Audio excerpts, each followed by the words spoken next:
प्रजा सुखे सुखम राज्ञः प्रजानां च हिते हितम न आत्मप्रियम हितम राज्ञः प्रजानां तु प्रियम हितम। एक श्लोक है जो अर्थशास्त्र में भी पाया जाता है, जो महाभारत रामायण और बहुत सारे पुराणों में भी पाया जाता है, जिसका अर्थ यह है कि प्रजा के सुख और हित में ही राजा का सुख और राजा का हित होता है। हमारी सामाजिक और हमारी जो पॉलिटी है वो अनेकों अनेक सैकड़ों सालों से चलती आ रही है। रामायण महाभारत अर्थशास्त्र सब में क्या इसी सिद्धांत की तरफ इशारा मिलता है, सप्तांग सिद्धांत की तरफ। राष्ट्रीय भारतीय आदर्श तंत्र आदर्श स्वामी क्या हमें राम राज्य में मिलते हैं। तो ये सारी चीजें इतिहास से निकली, कहानियों से निकली, और हमारे जो आदर्श हैं श्री राम भरत, इनके आचार इनके विचार से निकली और प्रतिपादित हुई।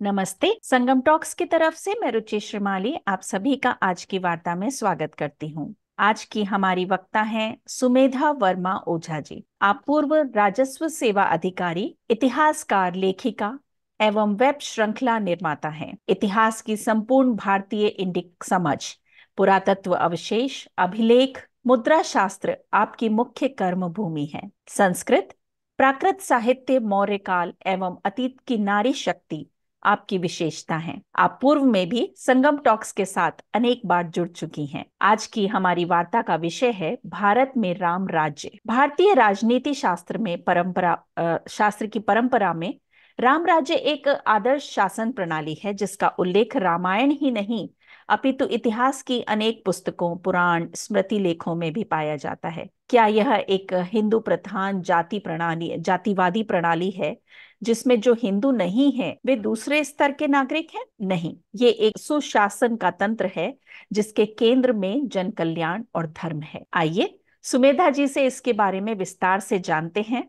तो नमस्ते सुमेधा जी, आपका संगम टॉक्स में स्वागत है और आपसे निवेदन है कि आप हमारी श्रोताओं को भारत में राम राज्य के विषय में विस्तार से बताइए। नमस्कार रुचि जी, मुझे बहुत प्रसन्नता हो रही है संगम वार्ता में एक बार और सम्मिलित होकर। मैं बहुत प्रसन्न हूँ। आपका और संगम वार्ता का बहुत बहुत धन्यवाद। मैं अनेकों बार यहाँ आई हूँ, हर बार एक बहुत ही अच्छा प्रसंग निकल पड़ा है। तो आज भी मैं ऐसा चाहूंगी कि भारत में राम राज्य के बारे में हम एक बड़ी गहरी और गूढ़ वार्ता कर पाए। तो कुछ ही दिनों में राम जन्मभूमि में रामलला की प्राण प्रतिष्ठा होगी। हिंदुओं की आस्था का यह एक महापर्व है, वैदिक सभ्यता के नव जागरण का एक प्रवर पड़ाव है। लेकिन क्या यह केवल आस्था और श्रद्धा के बारे में है? इन दिनों इस पड़ाव के बारे में एक बहुआयामी विश्लेषण चल रहा है। बहुत बहुत तरह से हम इसको समझने की कोशिश कर रहे हैं। मैं इस वार्ता में एक बहुत महत्वपूर्ण विषय उठाऊंगी, और यह विषय है आस्था के नीचे या आस्था को धारण करने वाले जो सिद्धांत हैं, जिन सिद्धांतों से हमारा समाज और हमारे हर तरह के तंत्र चलते हैं, उन सिद्धांतों को भी हमें समझना होगा। श्रद्धा एक जन जन में व्याप्त होती है। शायद जो विषय होते हैं वो जन जन में व्याप्त नहीं होते हैं।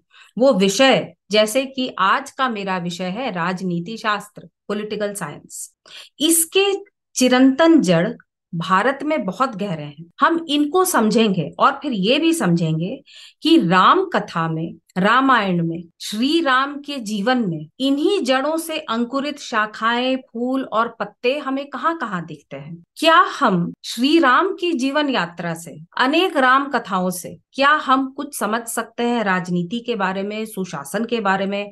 अगर समझ सकते हैं तो ये किस तरह की समझ है, ये किस तरह के राज और समाज की तरफ इशारा करती है, यही मैं आज बताना चाहूंगी। तो भारत में यह राजनीति शास्त्र की उत्पत्ति अत्यंत पुरानी है। कहते हैं कि बृहस्पति, शुक्र वगैरह से आई है। वैदिक पद्धति से चलने वाला धार्मिक समाज इसका लक्ष्य है। हमारे सामने आज 3 प्रश्न होंगे। ये 3 प्रश्न ऐसे इस प्रकार है। पहला, धार्मिक समाज होता क्या है? क्या यह केवल हिंदू धर्म तक सीमित है?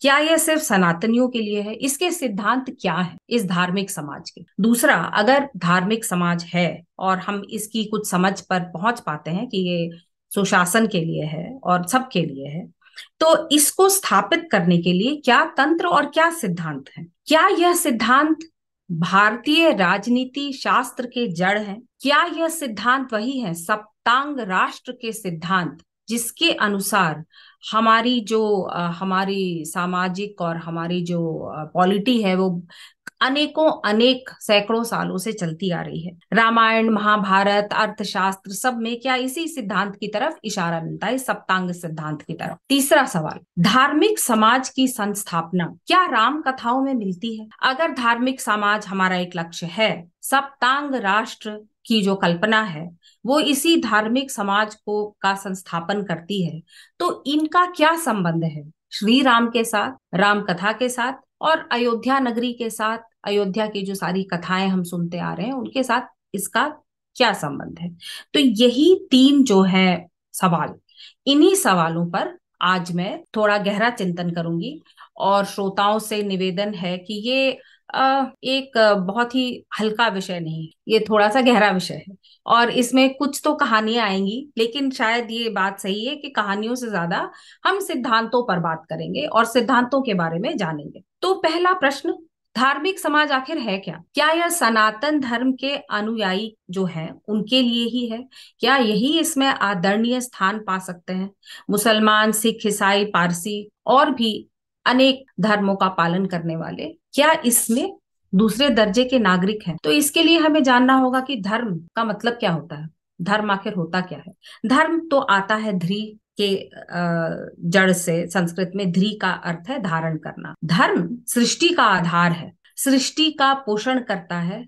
दार्शनिक दृष्टि से हम इसे, मैं एक छोटा सा समझाना चाहूंगी कि दार्शनिक दृष्टि से धर्म की जड़ें कहाँ हैं? धर्म की जड़ें हैं रीत और सत्य में। रीत क्या होता है, रीत क्या होती है? रीत वह आंतरिक अनुभूति, वो एक चिंतन है सृष्टि का। इस अनुभूति की बाहरी अभिव्यक्ति को हम सत्य कहते हैं। जब रीत का सृष्टि से स्पर्श होता है तो सत्य निकलता है। रीत और सत्य के आधार पर खड़ा है धर्म। तो आप ये समझ लीजिए, चिंतन से शब्द, शब्द से कर्म, और कर्म जो है वही है धर्म की परिकल्पना। नीति, आचार, ये है सारा कुछ धर्म की परिकल्पना। यह इन चीजों से संबंधित नहीं है कि आपकी किस पर आस्था है, कौन से देव आपके इष्ट हैं, कौन सी किताब आपको आपका पथ प्रदर्शित करती है। ये इन वक्तव्यों पे, इन बातों पे आधारित नहीं है। यह है एक सृष्टि के बारे में एक गूढ़ परिकल्पना की सृष्टि कैसे चलती है, उसका आधार क्या है, किस तरह की अनुभूति, किस तरह के कर्म इस सृष्टि का काम चलाते हैं। तो यह है धर्म। धर्म को हम अंग्रेजी में कहते हैं रिलीजन। ये रिलीजन, इसका अर्थ होता है रूल्स। तो इन दोनों का बड़ा ही हल्का संबंध है। धर्म और रिलीजन, ये दोनों कुछ अलग से हो जाते हैं, क्योंकि धर्म एक सृष्टि, कॉस्मोस के स्तर पर हम उन चीजों की बात करते हैं जिससे हमारा समाज, हम खुद, सारा कॉस्मोस जिस पर आधारित है। और रिलीजन तो उन विश्वास की बातों के बारे में है जो अलग अलग लोगों के अलग अलग विश्वास होते हैं।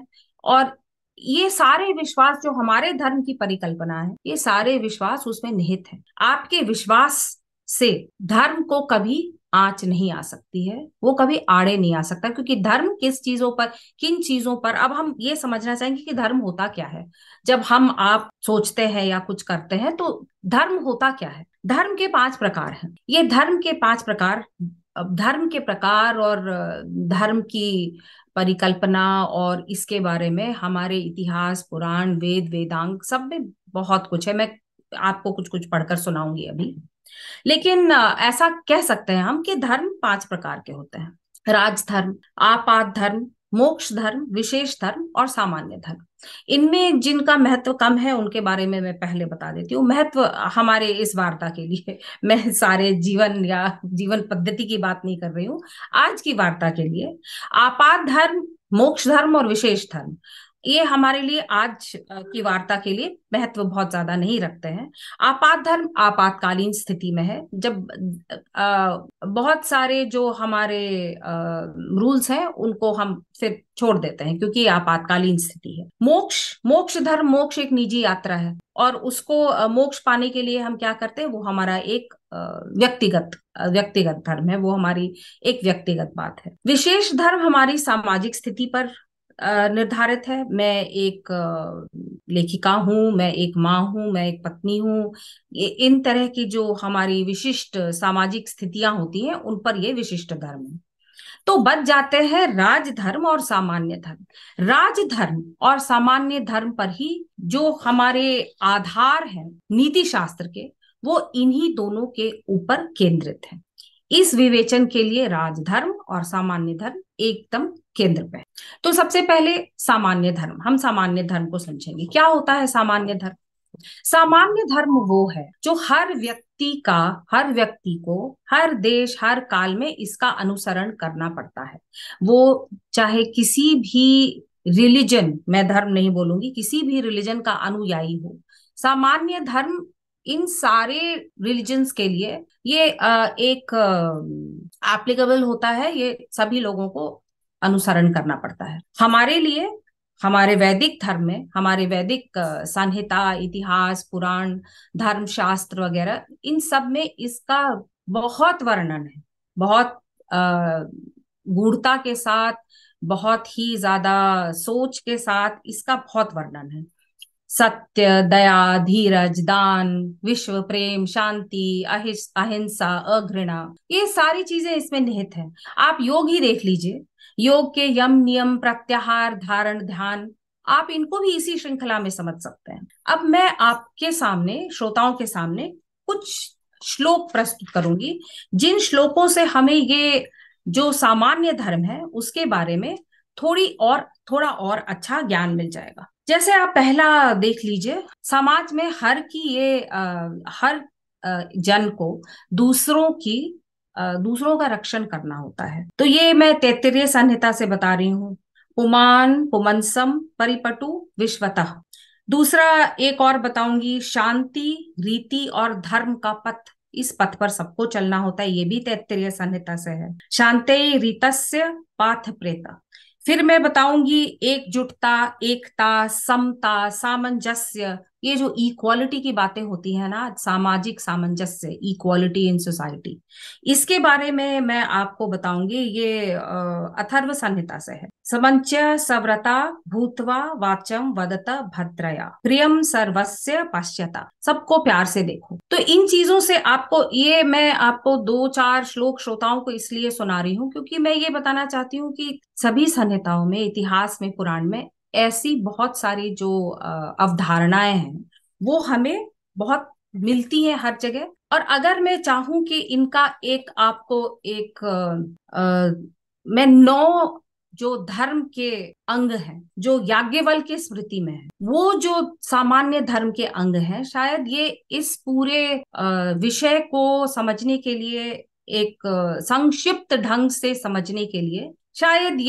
एक अच्छा ये एक अच्छी जगह है जहां से हम इसको समझ सकते हैं। तो ये 9 धार्मिक सिद्धांत क्या है? अहिंसा, सत्यम, अस्तेयम, शौचम, इंद्रिय निग्रह, दानम, दमो, दया, शांति, सर्वेशम धर्म साधनम। हिंदी बोलने वाले लोगों को ये तो अपने आप ही समझ आ जाएगा। सत्य, अहिंसा, शौच, इंद्रिय निग्रह, दान, दम, ये ऐसी भावनाएं हैं, ये ऐसे कर्म हैं जो हमें अपने आप ही मालूम है कि हमारे जितने भी शास्त्र हैं या जो भी हमारे इतिहास पुराण है, उनमें ये सारी अवधारणाएं, ये सारी चीजें हर जगह हमें प्रेरित करती हैं। तो ये तो रहा सामान्य धर्म। और मैं सोचती हूँ कि इन 9 अंगों को बताकर या और बाकी जो उदाहरण है उनको देखकर मैंने ये समझा दिया कि ये सामान्य धर्म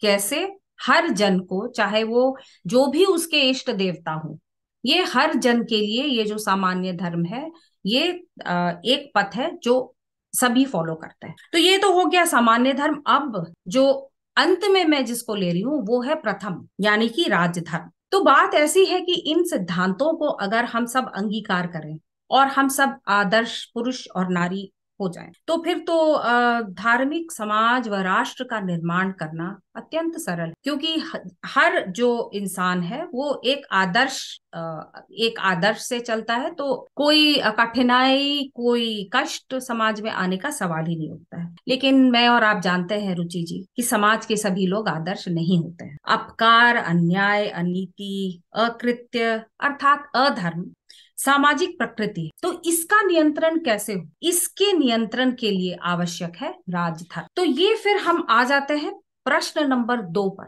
राजधर्म को स्थापित करने के लिए क्या सैद्धांतिक ढांचा है हमारी सोच में? यह सैद्धांतिक ढांचा है सप्तांग राष्ट्र तंत्र का। सप्तांग राष्ट्र तंत्र में पहला होता है स्वामी। 7 होते हैं अंग एक राष्ट्र के। इन 7 अंगों में पहला होता है स्वामी। स्वामी यानी कि राजा या सम्राट। इसके बाकी 6 अंग भी हैं जिनके नाम मैं आपको बता दूंगी, लेकिन आज की इस वार्ता में इनमें मैं इनके बारे में और ज्यादा कुछ बात नहीं करूंगी, क्योंकि श्रोताओं को स्मरण होगा कि हमने ये पहले किया है। एक उनको पहले की वार्ता मिल जाएगी सप्तांग राष्ट्र के बारे में, तो अगर इच्छा हो तो वहां जाकर देख सकते हैं। तो ये जो पहली प्रकृति है, इन 7 प्रकृतियों में, 7 अंगों में स्वामी है, फिर अमात्य, ये है राष्ट्रीय प्रबंध, एडमिनिस्ट्रेशन। तीसरा है जनपद, भूगोल, भूमि, जनता, जो राष्ट्र के लोग हैं वो। इसके बाद आता है दुर्ग यानी कि फोर्ट। दंड है सेना बल। मित्र है अंतरराष्ट्रीय संबंध विश्व भर के व पड़ोसी राष्ट्रों के साथ। अब ये जो सप्तांग राष्ट्र है, जिसके चरम पे, जिसके सबसे पहले अंग है स्वामी, ये मैंने जैसा बताया या बृहस्पति और शुक्र से ये राजनीति शास्त्र शुरू होता है। इसके अनेकों अर्थशास्त्रों में इसका निरूपण है, लेकिन जो सबसे पुराना अर्थशास्त्र हमारे पास है जिसमें इसका निरूपण है वो है कौटिल्य। कौटिल्य खुद उसमें 14 और गुरुओं की बातें करते हैं जो उनके पहले आए, तो आप समझ ही सकती हैं कि इसकी प्राचीनता कितनी है। और कौटिल्य के बाद भी हमने देखा है कि ये थिरुवल्लुवर, कामंदक, इनके लेखों, इनके शास्त्रों में है। मौर्य, चोल, विजयनगर, शिवाजी, इन सब के प्रशासनों में हमने देखा है कि इस तंत्र की का एक ढांचा उनके प्रशासन में भी था। तो मैं आपको जो अभी पहले एक थोड़ा सा जो दे रही हूँ, एक पहले से ही बात कर रही हूँ कि राम राज्य जो है वो केवल रामायण में नहीं था। राम राज्य की जो परिकल्पना है, राम राज्य के जो अंग हैं, उसके पीछे जो ढांचा, जो तंत्र है, वो पहले बहुत प्राचीन समय से आया और वो हमारे साथ रहा। शायद तब तक रहा जब तक कि हमारे देश में उपनिवेशवाद नहीं बढ़ा। शायद तब तक हमारे पास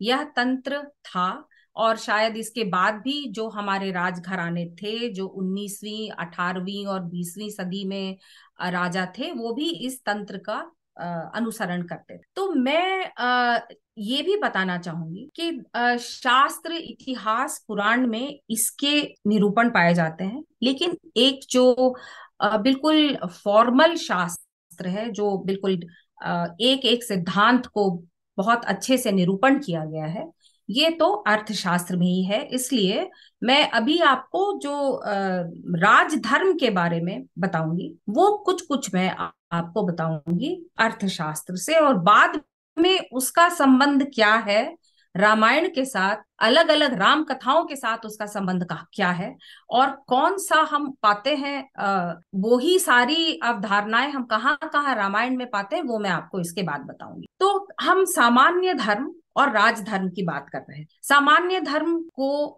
अगर हमें संचालित करना है तो वो राजधर्म से करना पड़ेगा। स्वामी या सम्राट उसको करेगा, और कैसे करेगा? वो दंड यानी कि बल प्रयोग से करेगा। तो राजा के हाथ में दंड होता है, इस दंड से होता है राज्य का धार्मिक संचालन। और धर्म, मैं फिर एक बार कहूंगी, धर्म रिलीजन नहीं है।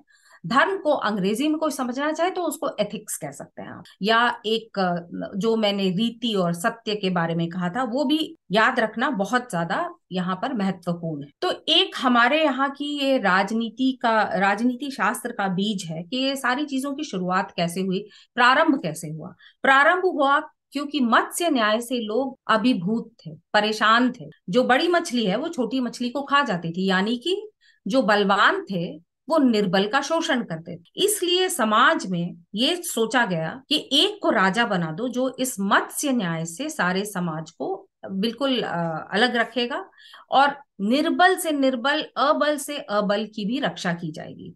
तो ये मैं एक ऐसे ऐसे श्लोक बहुत जगह पाए जाते हैं, लेकिन क्योंकि मैं अर्थशास्त्र की ज्यादा पढ़ने वाली हूँ तो मैं वहां से आपको बताऊंगी। पहली किताब का है ये, पहले प्रकरण का, उसके 13वें प्रकरण का। मत्स्य न्याय अभिभूता प्रजा मनु वैवस्वतम राजानम चक्रीरे। तो लोगों ने एक राजा तय किया जो मत्स्य न्याय से मत्स्य न्याय को नहीं चलने देगा, और राजा को प्रजा के लिए कुछ कुछ करना पड़ेगा। क्या करना होता था राजा को प्रजा के लिए? रक्षण, पालन, योगक्षेम। तो रक्षण और पालन के लिए फिर मैं आपको तीसरे अधिकरण से एक श्लोक बताऊंगी अर्थशास्त्र के। राज्ञ स्वधर्म स्वर्गाय प्रजा धर्मेण रक्षितु। उसके बाद मैं आपको ये भी बताऊंगी कि योगक्षेम क्या होता है और योगक्षेम के बारे में अर्थशास्त्र ने क्या कहा है। आज के दिन में हमारे लिए बड़ा आसान है समझना। वेलफेयर स्टेट यानी कि जन कल्याण, यानी कि जन वृद्धि, यानी कि प्रजा की प्रसन्नता, यह काम था राजा का, यह काम था राजा के राजदंड का। तो वो भी मैं आपको एक श्लोक बताती हूँ। तेन भृता राजानः प्रजानाम योगक्षेम आवहा तस्माद् लोकयातार्थी नित्यम उद्यत दंडः स्यात्। इन सब का तात्पर्य यह हुआ कि रक्षण, पालन, योगक्षेम, ये सारा कुछ राजा को करना था। ये राजा का राजधर्म था। ये राजधर्म इसलिए था कि सामान्य धर्म में कुछ त्रुटियां आना बिल्कुल ही ये ऐसा था, बिल्कुल ही सरल, हमेशा होने वाला ये एक कष्ट था जो जिसका निवारण किसी को बल का इस्तेमाल करके, किसी को बलपूर्वक करना पड़ता। और इस बल का इस्तेमाल राजा के हाथ में था। लेकिन राजा के हाथ में जो बल था उससे उसको क्या करना था, उसका केंद्रीय लक्ष्य क्या था, उसके जीवन की पद्धति क्या होनी थी। इसके लिए एक श्लोक है जो अर्थशास्त्र में भी पाया जाता है, जो महाभारत, रामायण और बहुत सारे पुराणों में भी पाया जाता है, जिसका अर्थ यह है कि प्रजा के सुख और हित में ही राजा का सुख और राजा का हित होता। तो ये मैं आपको अर्थशास्त्र वाला श्लोक बता रही हूँ। एक दो और मैं और अगले प्रश्न का जब उत्तर दूंगी तो उसमें भी एक दो और जगह से मैं आपको श्लोक बताऊंगी। प्रजा सुखे सुखम राज्ञः प्रजानाम च हिते हितम न आत्म प्रियम हितम राज्ञः प्रजानाम तु प्रियम हितम। प्रजा के हित और प्रजा के सुख में ही राजा का हित है और राजा का सुख। तो ये राजा और प्रजा बिल्कुल ही एक साथ समझी गई है। राजा और प्रजा एक ही है, लेकिन राजा को अपने व्यक्तिगत हित और व्यक्तिगत प्रसन्नता और सुख के बारे में सोचने के लिए बिल्कुल मना किया गया। राजा को केवल प्रजा के बारे में सोचना है। यह हमारा राष्ट्रीय आदर्श है। यहीं से हम संबंध पाएंगे श्री राम, राम राज्य और सुशासन का। यहीं से हम पाएंगे वो सारे संबंध। राजा के कुछ गुण भी होते थे। और राजा के क्या गुण होते थे? दो तरह के गुण होते थे, स्वामी संपद और आत्म संपद। स्वामी संपद में आभिकामिक, प्रज्ञान और उत्साह के गुण थे।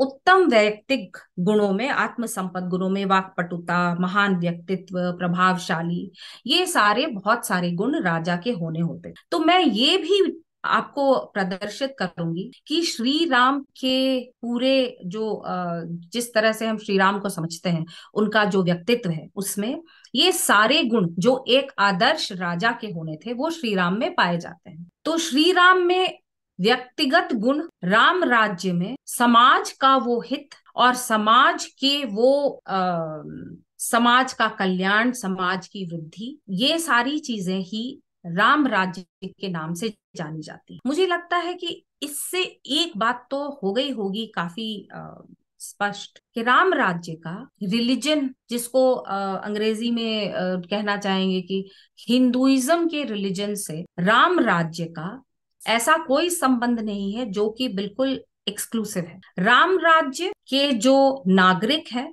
वो नागरिक अपने मत को कर सकते हैं, अपने मतावलंबन कर सकते हैं सामान्य धर्म की रूपरेखा के अंदर। और अगर हम थोड़ा समझना चाहें किसी और धर्म को भी, तो हर धर्म में एक सामान्य धर्म की रूपरेखा होती ही है। और इस सामान्य धर्म को अगर हम अपना केंद्र बिंदु ले लें और उसका संचालन करने के लिए राज धर्म को देखें, तो फिर हमें यह समझ आ जाता है कि राम राज्य जो है वो एक रिलीजन स्पेसिफिक बिल्कुल नहीं है।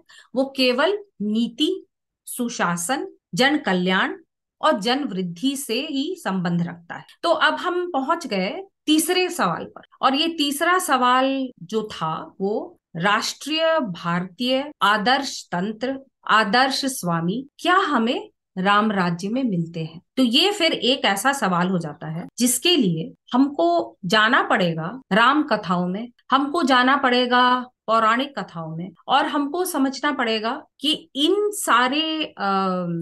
सारे ग्रंथों में जो उल्लेख है हमारे आदर्श राजा, हमारे आदर्श शासन तंत्र के बारे में, वो किस प्रकार से राम कथा से बिल्कुल जुड़े हुए हैं, श्री राम के व्यक्तित्व से भी बिल्कुल जुड़े हुए हैं। अब हमें तो हम सबको ये ज्ञात है कि राम कथाओं की बहुतायत है। हर इस देश का हर अंग, हर भाषा, हर में राम कथा है। देश तो छोड़िए, बहुत सारे विदेशों में भी उनके अपने अपने रामायण हैं, चाहे वो मलेशिया हो या इंडोनेशिया हो, उन सब के भी अपने अपने रामायण हैं। और आज की वार्ता का ये विषय नहीं है। नहीं तो ये जो राम राज्य और सुशासन की जो कल्पना है, ये कैसे भारत से निकलकर दूसरे देशों में गई है, इस बात को भी हम किसी वार्ता में कर सकते हैं कवर। लेकिन आज के लिए मैं केवल देश के अंदर की जो अलग भाषाएं हैं, देश के अंदर के जो अलग राम कथाएं हैं, जो अलग पुराण है, उनके बारे में मैं बताऊंगी कि किस तरह से राम राज्य और श्री राम के व्यक्तित्व, उनके चरित्र की परिकल्पना है, जिससे ये सारा सुशासन का तंत्र जुड़ा हुआ है। तो वाल्मीकि रामायण, इसका नाम तो प्रथम लेना ही होता है। वाल्मीकि रामायण तो आदि ग्रंथ है। अन्य रामायण इसी से प्रभावित है। राजा भोज ने अपने रामायण चंपू में लिखा है, मधुमय भणिति नाम मार्गदर्शिम महर्षि, यानी कि काव्य मधु का पथ प्रदर्शित किया है सभी कवियों के लिए महर्षि वाल्मीकि ने। सभी भाषाओं में सभी कवियों के लिए महर्षि वाल्मीकि ने इस काव्य मधु का पथ प्रदर्शित किया है। इसी काव्य मधु से ही हम राम राज्य की परिकल्पना निकाल रहे हैं। तो आप समझ सकते हैं कि ये एक ऐसा स्रोत है जो इस वक्त यहाँ से जो पानी निकला है वो पूरे देश में चारों तरफ फैल चुका है। यहाँ से जो मधु निकली है वो सारे देश में मिठास फैला चुकी है। तो प्रथम मैं वाल्मीकि रामायण से ही प्रारंभ करूंगी और वहां से आपको कुछ उदाहरण बताऊंगी। सप्तांग राष्ट्र और स्वामी का तंत्र इसमें भली भांति विज्ञप्त है। मैं यहाँ पर आपको एक वाक्य बताऊंगी और इस वाक्य को उदाहरण से मैं चाहूंगी कि सभी लोगों को ये समझ आए कि ये वाक्य कितना सही है। और इस वार्ता का यही वाक्य केंद्र है। श्री राम आदर्श स्वामी थे, राजधर्म के आदर्श कर्ता थे। रामायण ही नहीं, महाभारत और बहुत सारे और पुराणों में भी ये लिखा हुआ है। तो श्री राम आदर्श स्वामी, राजधर्म के आदर्श कर्ता, यानी कि राम राज्य की जो परिकल्पना है उसमें स्वामित्व, उसमें राजधर्म, इन सब की जो श्री राम की राम कथा से जो जुड़ी हुई बहुत सारे हमारी कहानियां हैं, उससे हमको एक समझ भी मिलती है और उससे हमको उदाहरण भी मिलते हैं। अब मैं आपको कुछ उदाहरण दूंगी। बालकांड सर्ग 6 और 7। सर्ग 6 और 7 में सप्तांग राष्ट्र के 7 अंगों का वर्णन, और ये वर्णन काफी विस्तृत है, इसलिए मैं आपको ये सारा नहीं इस समय बता सकती हूँ, लेकिन मैं श्रोताओं को कहूंगी कि वो सर्ग 6 और 7 जो सप्तांग प्रकृति है वो एक तरफ रखे और सर्ग 6 और 7 को पढ़ना आरंभ करें। एक एक अंग, एक एक प्रकृति, आपको ये सर्ग 6 और 7 में इसका विस्तृत वर्णन मिलेगा। एक कुछ जो छोटे जो अच्छे रुचिकर हैं मैं उनको आपको बताऊंगी। जैसे दुर्ग जो एक प्रकृति है, अयोध्या नगरी, अयोध्या नगरी का एक विस्तृत वर्णन है। और अयोध्या नगरी का नाम ही है वो जिसको जीता नहीं जा सकता। तो अयोध्या नगरी दुर्ग का एक उत्कृष्ट नमूना है। तो जो एक प्रकृति नंबर 4 है उसका एक उत्कृष्ट नमूना है अयोध्या, और उसका विस्तृत वर्णन है बालकांड में। नीति शास्त्र का भी निरूपण है। गूढ़ पुरुष और गूढ़ स्त्रियां यानी कि जो स्पाइस हैं उनका भी एक उल्लेख है बालकांड के सर्ग 6 और 7 में। अयोध्या कांड में अगर हम जाएं तो एक फिर मुझे एक बड़ा छोटा सा एक रुचिकर वर्णन लगता है। इसी प्रारूप का उल्लेख है, इन्हीं 7 अंगों का उल्लेख। फिर आप उस प्रकरण पर ध्यान दीजिए जिसमें कैकेयी ने कहा कि श्री राम को आप वनवास दीजिए, भरत को आप ये राज्य दीजिए, नहीं तो मैं इस तुरंत अपनी जान दे दूंगी, प्राण त्याग करूंगी। तो महाराजा दशरथ बिल्कुल ही विचलित हो गए और कुछ एक ऐसा तरीका ढूंढने लगे जिससे कि श्री राम को वो कुछ ना कुछ तो दे पाए। तो उन्होंने फिर ऐसा सोचा कि जो पूरी अयोध्या की सेना है, जो अक्षौहिणी सेना थी अयोध्या की, श्री राम के साथ वो वनवास पे चली जाएगी। यानी भरत को राज्य तो मिलेगा मगर सेना नहीं मिलेगी। तो कुछ वो चाहते थे कि कुछ ना कुछ वो श्री राम को दे दें। लेकिन कैकेयी ने क्या कहा, एक अंगहीन राज्य मैं नहीं लूंगी, राज्य को 7 अंगों से परिपूर्ण होना चाहिए। तो ये एक अंग कटा हुआ राज्य आप अपने पास रखिए, या तो आप 7 अंगों वाला राज्य दीजिए मेरे भरत को, वरना नहीं, वरना मैं प्राण त्याग करूंगी। ये प्रकरण हमारे लिए बहुत ही पुराना है, हम सब इसकी कहानियां पता नहीं कितनी बार सुन चुके हैं, लेकिन क्या हमने इसे सप्तांग प्रकृति और सप्तांग राज्य के हिसाब से सोचा था? नहीं सोचा था। तो ये भी एक और उदाहरण है कि किस तरह से ओत प्रोत थी, पूरी सोच में ये ओत प्रोत था कि सप्तांग राष्ट्र है, 7 अंग है, राजा है, राजधर्म है। ये सभी लोग अपनी बातों में इसका हमेशा ही उल्लेख करते रहते थे। इसी अयोध्या कांड में जब महाराजा दशरथ के प्राण त्याग, उनके प्राण चले गए, किसी का राज्य अभिषेक होना, श्री राम ने कहा कि अपने पिताजी को, जो मेरे पिताजी ने मुझे जो आदेश दिया है मैं उस आदेश का पालन करूंगा, मैं नहीं बनूंगा राजा। भरत ने कहा कि रघुकुल की प्रथा है कि अगर प्रथम पुत्र है तो छोटा पुत्र कभी राजा नहीं बन सकता, तो मैं तो राजा नहीं बनूंगा। इस संदर्भ में सर्ग 67 में 67 एक अराजक राज्य के दोषों की एक पूरा वर्णन है। ये आपको उसकी याद दिलाएगा जो मैं मत्स्य न्याय के बारे में कह रही थी। मत्स्य न्याय और निर्बल के शोषण को बचाने के लिए एक राजा की जरूरत होती है, यही अवधारणा इस सर्ग में भी। तो यहाँ मैं आपको जो वाल्मीकि रामायण से छोटे छोटे उदाहरण दे रही हूँ, लेकिन एक बहुत बड़ा उदाहरण भी है। छोटे छोटे उदाहरण तो हो गए, लेकिन एक है जिसको कहते हैं, ये है अयोध्या कांड का सर्ग 100। इसको हम वाल्मीकि रामायण पढ़ने वाले वो कश्चित सर्ग भी कहते हैं। इसका संदर्भ क्या है, भरत सभी को लेकर, अपनी माताओं को, सभी अमात्यों को, सेना को, सबको लेकर पहुंच जाते हैं चित्रकूट, जहां श्री राम, सीता जी और लक्ष्मण, वहां उन्होंने अपना एक छोटा सा आश्रम बनाया है और वहां रह रहे हैं। तो ये तो हमें पता ही है कि लक्ष्मण बहुत ही क्रोधित हो जाते हैं कि भरत जो है वो सेना लेकर आ रहे हैं और हमारे ऊपर आक्रमण करेंगे। लेकिन श्री राम को इन बातों में बिल्कुल विश्वास नहीं है, उनका भरत पर अटूट विश्वास है। वो भरत मिलाप होता है। भरत मिलाप भी भारतीय सभ्यता की एक ऐसी कहानी है जो बच्चा बच्चा जानता है। लेकिन जब भरत मिलाप होता है तो श्री राम क्या पूछते हैं भरत से? श्री राम पूछते हैं भरत से कि राज्य का क्या हाल, राज्य की क्या व्यवस्था है। इसी को वो कश्चित सर्ग बोलते हैं। और इस कश्चित सर्ग में कश्चित शब्द के साथ वो सारा पूर्ण विवरण है सप्तांग राष्ट्र। इसमें श्री राम भरत को राजनैतिक उपदेश दे रहे हैं, राजा बनने का उपदेश दे रहे हैं। ऐसा क्यों?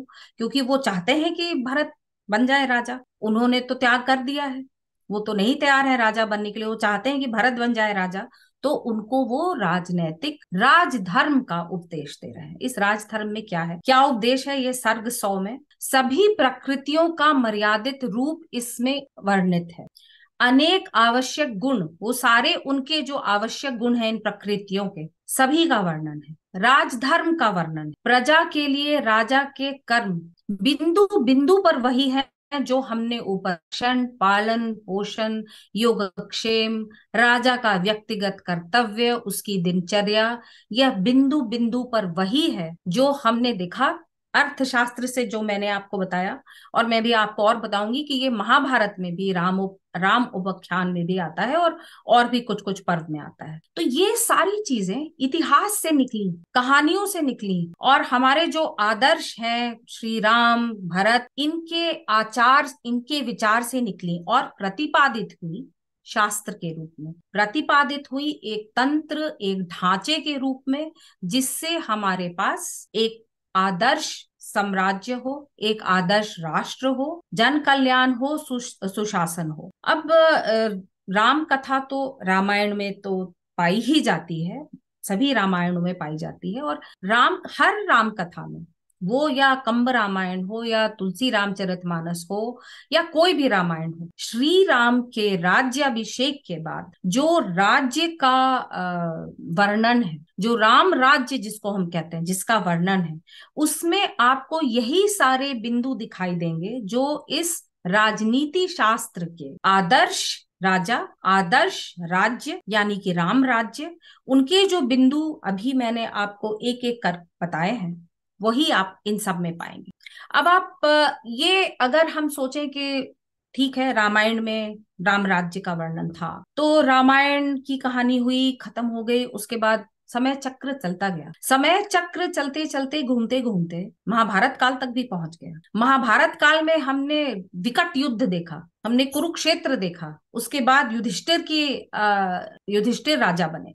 तो ये जो सारा विकट युद्ध, ये जो सारी कहानियां थी, इसमें भी क्या हमें श्री राम और उनके राम राज्य का विवरण मिलता है? बिल्कुल। तो मैं आपको, फिर वही बात है कि हमारे पास समय कम है, तो मैं सिर्फ आपको उन पर्वों का नाम बता सकती हूँ, और श्रोताओं से मैं कहूंगी कि वो पर्वों को खुद पढ़ लें। सभा पर्व, वन पर्व, शांति पर्व, अश्वमेधिक पर्व में राम जी का उल्लेख है, राम राज्य का उल्लेख है। इन सब में राम राज्य की स्थापना, उसके गुण चित्रित हैं। धार्मिक समाज, राजा को इस समाज का जो संचालन करना है, वो सारे चित्रित हैं।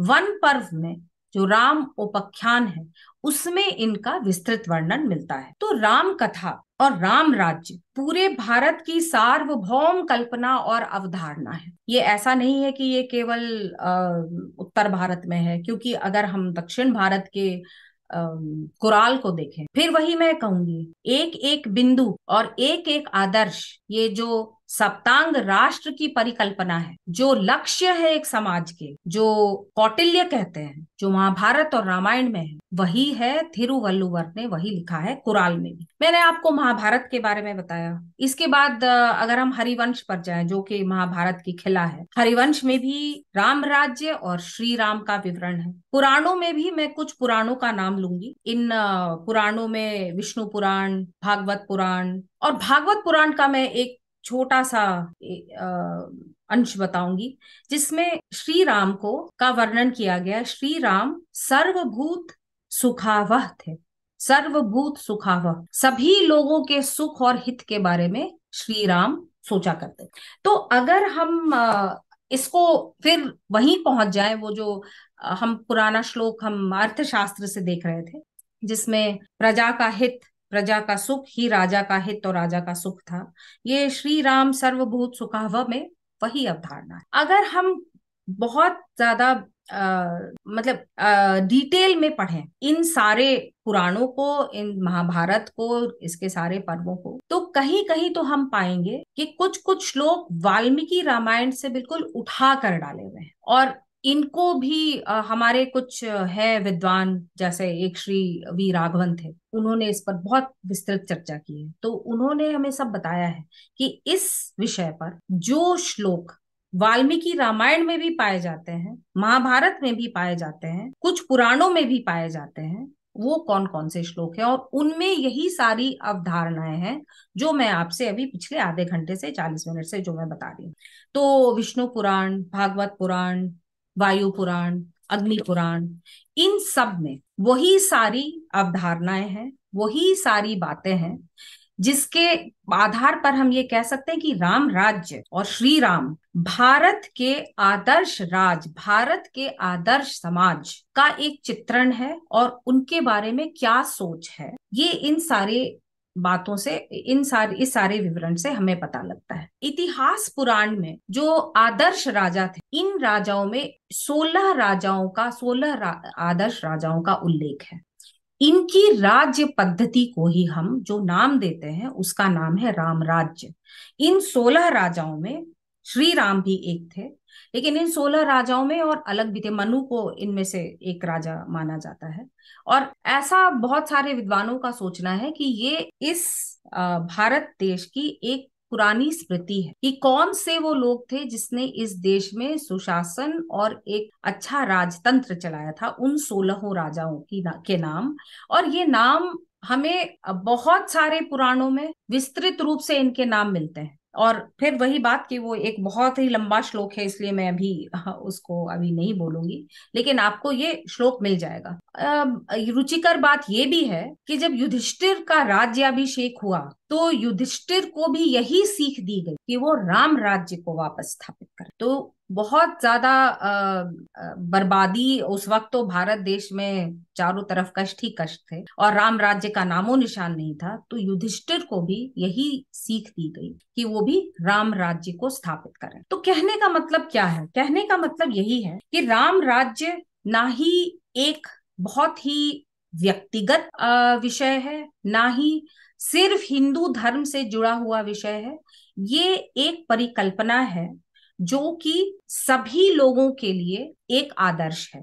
अगर राम राज्य की स्थापना हो तो उस राम राज्य में जो भी नागरिक हैं, उन सारे नागरिकों की का जन कल्याण, उन सारे नागरिकों की वृद्धि, उनका रक्षण, पालन पोषण, योगक्षेम, यही है राम राज्य का रस तत्व, यही है उसका रसायन। तो यूं ही नहीं है कि हम श्री राम को पुरुषोत्तम राम बोलते हैं। तो पुरुषोत्तम राम द्वारा स्थापित या उनके द्वारा जिन गुणों की अभिव्यक्ति हुई, क्योंकि स्थापना तो शायद हम ये कहेंगे कि रामायण से भी प्राचीनतम है। मैंने आपको उन 16 राजाओं के बारे में बताया, स्थापना श्री राम से प्राचीनतम है। वो जो अवधारणा है वो उनके बाद भी चली आई है, अभी हमारे मॉडर्न युग में भी वो चली आई है। लेकिन शायद क्योंकि उदाहरण जो उन्होंने दिया अपने व्यक्तिगत आदर्श और गुण का, और राम राज्य के जो तंत्र और राम राज्य का जो सारा ढांचा था, उसको हमारी ये सभ्यता भूल नहीं पाई है, उसको हमारी यह सभ्यता शीर्ष पर रखती है। इसीलिए इस पूरे आदर्श तंत्र का नाम ही हमने रख दिया है राम राज्य। तो राम राज्य जो है उससे पूरे भारत देश की वृद्धि होगी, ना कि केवल हिंदुओं।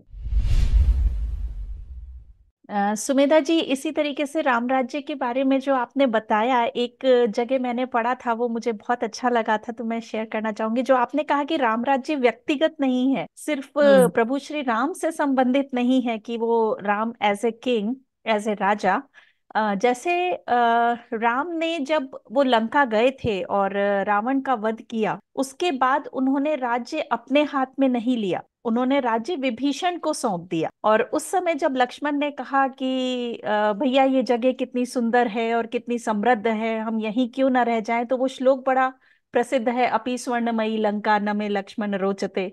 तो उन्होंने कहा कि मैं तो अयोध्या ही जाना चाहूंगा, कि वो जन्मभूमि है मेरी, वहीं रहूंगा। और क्योंकि शास्त्रों में भी लिखा है कि जिस एरिया का जो व्यक्ति है वो ही राजा बनना चाहिए, तो उन्होंने विभीषण को बनाया क्योंकि वो वहीं का है, वो सक्षम है, उसे ही राजा बनना चाहिए। तो उन्होंने वहां पर लंका में भी राम राज्य स्थापित किया। उनको उपदेश दिया, एक आदर्श राजा बनने का उनको उपदेश दिया। हाँ, उन्हें वो गुण सिखाए सारे कि किस तरीके से उन्हें बनना है। उसी प्रकार से उन्होंने किष्किंधा में किया, तो उन्होंने सुग्रीव। सुग्रीव को वो सब सिखाया और किष्किंधा का राज्य उन्हें ही सौंपा, अपने हाथ में नहीं रखा। समय के अभाव के कारण मैंने रामचरितमानस से कुछ भी नहीं बताया, लेकिन रामचरितमानस में बहुत ही विस्तृत वर्णन है, दैहिक दैविक भौतिक तापा, और किस तरह के लोग हैं, किस तरह का राज्य होगा। ये तुलसी रामचरितमानस में भी एक विस्तृत वर्णन है, और फिर बिंदु वही है, बातें वही हैं। और इन बातों में सबकी वृद्धि और सबका कल्याण तो है ही। कुछ लोगों के लिए, निर्बल लोगों के लिए खास ध्यान है, स्त्रियों के लिए खास ध्यान है, और एक वो प्रसव करती हुई स्त्रियों के लिए खास ध्यान है। उसके अलावा जिसको हम आज एनवायरनमेंट कहते हैं, उसके ऊपर भी खास ध्यान है। तो अगर आप तुलसी रामचरितमानस के वो 50 50 होंगी चौपाइयां या कितनी पता नहीं, उनको पढ़ेंगी तो केवल जन ही नहीं, जनपद यानी कि भूगोल और जो सारी भूमि है, जो पेड़ पौधे पुष्प, उन सब का भी वर्णन है। तो एक ऐसा बहुत ही विस्तृत विहंगम दृश्य है, विहंगम सोच है राज्य की। केवल लोग ही नहीं, उसके सारे पशु, पौधे पुष्प, जल, हर कुछ का वर्णन। बालकांड में जो आप कह रहे थे कि सर्ग 6 और सर्ग 7 जो हैं, उनमें बहुत क्लियरली वहां पर आता है कि सर्ग 6 जो है उसमें लिखा है कि प्रजा प्रसन्न, धर्मात्मा, निर्लोभ, सत्यवादी तथा संतुष्ट थी। वो भी हाँ राजा से अत्यधिक स्नेह रखती थी। अयोध्या में हाँ। कोई भी कुटुंब ऐसा न था जिसे कोई अभाव हो। सभी धर्मशील थे, सदाचारी थे, संयमी थे, समृद्ध थे, ज्ञानी थे, और और क्षत्रिय इसी वैश्य शूद्र सभी अपने कर्तव्यों का पालन करते थे। तो और इसी तरह के विवरण हर एक रामायण, हर एक राम कथा में है। जो हाँ, अभी आपने कहा ना, इसी को दूसरे शब्दों में, दूसरी भाषाओं में, दूसरे तरीके से, लेकिन सब जगह यही सारे जो केंद्र बिंदु हैं वो यही है। एक प्रश्न मन में हमेशा आता है कि कहाँ से वो एक नकारात्मक अर्थ इसका चालू हुआ कि राम हम्म। राज्य मतलब कुछ भी चल रहा है। नहीं, राम राज्य का मतलब एक तो सारी गलत चीजें हो रही हैं, लोगों को कष्ट है, लोगों का शोषण है, पीड़न है, स्त्रियों का उत्पीड़न है, ये सारी चीजें। ये तो वही वही बात है रुचि जी, जो हमारे सारे वाङ्मय का जो एक बहुत ही विकृत रूप हमारे सामने पेश किया गया है। ये उपनिवेशीकरण के कारण है, ये हमारे कारण भी है। हमने हमने भी तो अपनी जड़ें छोड़ दी हैं। हमने भी तो इन्हें या संस्कृत में या अपनी मातृभाषा में पढ़ना छोड़ दिया है। तो जिन भी लोगों को कुछ भी कहने की इच्छा होती है, वो हमें कह सकते हैं, क्योंकि हमें पता ही नहीं है कि क्या लिखा है। तो जितने सारे लोगों को हमारे धर्म को नीचा दिखाना था, बहुत सारे मिशनरीज का ये काम था कि धर्म को नीचा दिखाओ, तो उन्होंने किया। और हमने हमने इसको किसी तरह से, हम इसको काट नहीं पाए, हमने इसको अंतरसात कर लिया है रुचि जी। ये बहुत हो सकता है कि आज की जो वार्ता सुने उसको बहुत अचंभा हो, और वो ये सोचे कि नहीं, ये जो कह रही हैं शायद सही नहीं होगा। मैंने तो कुछ और ही पढ़ा है अंग्रेजी में, तो उनको न संस्कृत पता है, ना अवधी पता है, ना तमिल पता है, ना उन्होंने कुछ पढ़ा है। ये तो हमारी एक ये हमें ही ठीक करना है, ये हमारा ही कष्ट है, और हमें ही ठीक करना है। और हम इसे विद्या से ही ठीक कर सकते हैं, और हम खुद ही सीख के, पढ़ के, जान के, किसी दूसरे के बताने से नहीं, खुद ही पढ़कर और जानकर ही हम समझ पाएंगे कि हमें विकृत रूप बताया गया है, इसका जो सही रूप है वो बिल्कुल ही अलग है। और राम राज्य एक आदर्श है, राम राज्य एक भगवान भरोसे नहीं है, वो राम राज्य एक आदर्श है, भगवान भरोसे नहीं है।